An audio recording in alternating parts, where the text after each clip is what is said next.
Network News. Isang lalaki ang nanira ng mga kagamitan ng isang ospital sa Katanawan, Quezon. Ang suspect na si Alice Rocky, 35 anyos, ng barangay Kamandiiso ng nasabing bayan ay dumating ng Quezon Provincial Hospital Network sa loob ng barangay 8. Sakay ito ng tricycle, pagaba pa lamang ay sinira na nito ang pintuan at pinagampas din ang mga gamit ng ospital sa pamamagitan ng isang kapirasong kahoy. Humigit kumulang sa 200,000 pesos ang halaga ng nasirang gamit. Agad itong naaresto ng mga pulis at maharap sa isang krimen sa ilalim ng Artikulo 327 ng Revised Penal Code ng Pilipinas. Sa kuwang larawan, tila gusto nang ipasok ang tricycle kung kaya nasira ang pintuan ng ospital.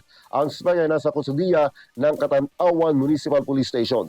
Samantalang inaalam pa natin ngayon sa Katanawan TNT ang tunay na dahilan kung bakit nanira o nagwala ang suspect. Kasama mo sa Ramen Calabarzon and 106.3 IFM Lucena, Idol Edgar Dumaceda, Tatak RMN. RMN Network News.